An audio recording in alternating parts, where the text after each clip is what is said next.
Time to I'm go. already in the computer. You want to download systems and add, like, bro, man, You like, gonna I fuck don't. around, get a virus. But you my guy. But you know, and I'm like, this ain't the place to be downloading right now, man. Right Yeah, out. on LimeWire, he gonna catch a LimeWire. virus. What's good, YouTube? It's your boy, Blue Blood Sports TV, back at y'all with another one. So undefeated unified 3-belt WBA, WBC, IBF welterweight world champion superstar boxer, who is widely considered by many to be top 2, if not number 1, definitely top 5 pound for pound best fighters in the world, and Earl the Truth Spence Jr., Errol Spence Jr., the big fish. 28 wins, no losses, no draw. 22 big wins by way of knockout. 33 years of age, 5'9.5", with a 72-inch arm reach. He responds to the highly anticipated, undefeated, undisputed showdown between himself, an undefeated 3-division world champion, former junior welterweight undisputed world champion, currently the reigning WBO welterweight world champion, who is widely considered by many to be the number 1 best pound-for-pound fighter in the world, in Terrence Bud Crawford. Terrence Crawford is 39 wins, no losses, no draw, 30 big wins by way of knockout. He is 35 years of age, 5'8" with a 74-inch arm reach. With that said, they will face off against one another July 29th, Las Vegas, Nevada, T-Mobile Arena, in a massive super fight. So Errol Spence and Terrence Crawford, they're doing their rounds to promote this massive super fight.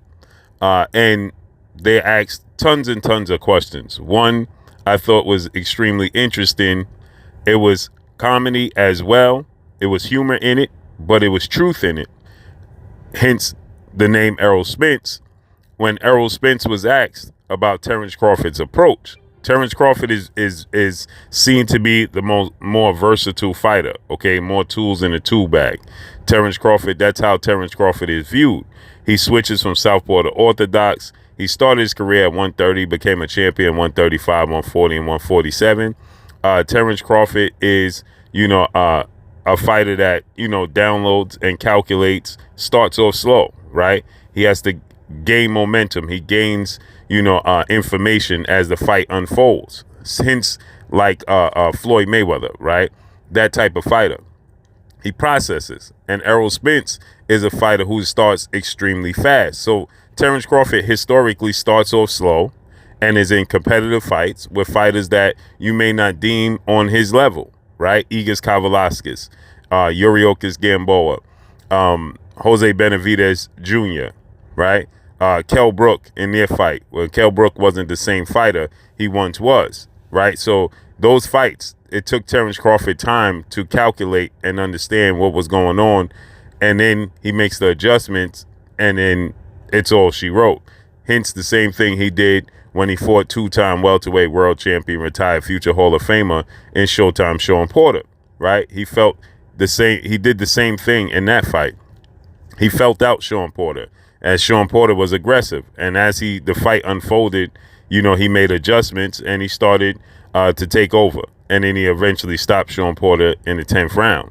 So when asked, what do Errol Spence think about Terrence Crawford being historically a slow starter and Errol Spence being a historically fast starter with an extremely high work rate, fundamentally sound, uses a high guard, defensively responsible, has a sturdy base, and is durable, and he has an extremely high work rate. He's very, very aggressive.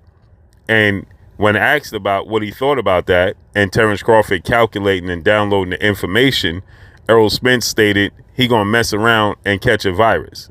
He said he gonna get a LimeWire and catch a virus, sitting there waiting for me and trying to calculate my information. I'm gonna give him a virus. And then he said it's time for him to go, right? So Errol Spence, he's already on record. He stated, I'm big stepping, right? As soon as the bell rings, I'm big stepping, meaning I'm coming straight for Terrence Crawford. I'm not waiting. I'm not hanging around. I'm not, feeling him out. And now he did say in his interview, he said it will be, a fill out process at times. They will box. He will try to calculate and download information from Terrence Crawford. But for the most part, Errol Spence is very aggressive. he tries to plant his flag immediately. He makes a statement immediately. He wants you to know and feel him immediately, right? And he stated he did that with Kell Brook. He said Kell Brook was big, he was strong. He said Kell Brook hit him with something, and then he realized, okay, wait a minute, this dude is strong. He here, to take me out just like I'm here to take him out. And I had to make an adjustment. He said he did the same thing with Danny Garcia. When he got hit by Danny Garcia, he said, okay, this dude is coming. Danny Garcia hits hard. He's strong. He was like, okay, now I got to, be calculated in my approach. So, he's not saying he's going to be a bull in a china shop, but he is going to big step and come straight for Terrence Bud Crawford. Now, what I have to say about what he stated with Terrence Crawford calculating the information and him getting the virus, I've been saying this and I'll say it again. Terrence Crawford absolutely cannot start off slow. He can't wait and try to calculate and collect data from Errol Spence, because Errol Spence is a 18-wheeler going downhill with no brakes. Once he starts to get going, it's over. It's extremely hard to stop that 18-wheeler coming downhill with no brakes. You have to let him go in the ocean, right? You gotta. That's the only way to slow it down, right? And it's extremely hard to do so. Now Terrence Crawford has the tools to blow it up. You're either going to blow it up or you're going to let it go off the deck into the ocean, and that's what's going to stop it, right? But is Terrence Crawford physically capable of being able to do so with Errol Spence? Because we saw when fighters get on the inside with Terrence Crawford, he struggles because he has extremely long arms, he has a wiry frame, and he needs space to get his punches off. Now, he does specialize in throwing punches from awkward, weird angles and still having his steam and his power on it, which makes this so interesting because he can hit Errol Spence with a punch that you just can't see. You just can't understand how he get that punch off, right? He did so when he landed a punch against Sean Porter on the inside. When he landed that uppercut on Sean Porter, if you watch how he landed that uppercut from a weird angle, right, that you wouldn't expect, he counterpunched Sean Porter, he clipped Sean Porter, and he dropped Sean Porter, right? Why? Because that's an angle that you're not accustomed to using. Sean Porter wasn't prepared for that punch. But when you have that, and that's an area where Errol Spence gets clipped. Errol Spence gets clipped in that no man's land area, right? Where, he's just trying to make his way on the inside and just trying to get out, right? Right before he gets all the way out and right before he gets all the way in. That's where Errol Spence gets clipped. When you watch the fight where Errol Spence and Yordenis Ugas, that's where he got clipped. He got clipped, right, when he was attempting to make his way in the inside of Yordenis Ugas and when he was getting out, right? He gets clipped in that area because he's so aggressive and he goes to the body so aggressively.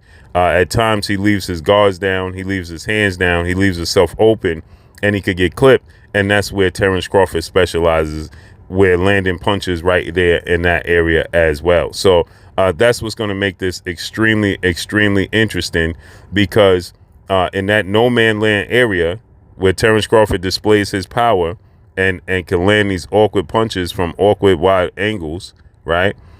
That's where Errol Spence's weakness. But when Errol Spence does get on the inside completely, right, that's where Terrence Crawford is going to have an issue, because then Errol Spence at that point in time is there to simply do damage.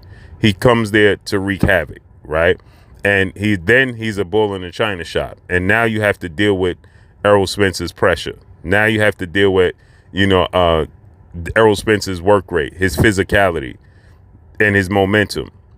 That's where the problem lies, okay? And so that's what makes this fight so interesting, so intriguing, because we don't know who's going to get the better of who's going to expose whose weakness. Is Terrence Crawford going to be able to slow the fight down, calculate this information, download the information, and still be successful against Errol Spence? Me personally, I think I'm hard pressed to see that being the case and seeing him be successful in doing so. But on the flip side, these are both great fighters, and who knows what adjustments they're able to make and be successful when making these adjustments. So Errol Spence, it's funny when he says it, but he's 1,000% serious, and there's truth in it. He can't. Terrence Crawford absolutely cannot just sit and calculate and wait, because while he's waiting, Errol Spence is going to be taking it, point blank and period. So let's see how this unfolds and plays out. But that's all I got for y'all. Make sure you hit the like button. Drop a comment in the comment section. Let me know what y'all think. Y'all already know what it is. It's your boy Blue Blood Sports TV. Hate, like, comment, and subscribe. You haven't subscribed, hit the subscribe button, hit the like button, hit the bell icon to get all the new notification. Follow me on Instagram at Blue Blood Sports TV, all one word. It's your boy Blue signing off. I'm going. Peace. This is Amanda, the real deal Serrano, and you're watching Blue Blood Sports TV.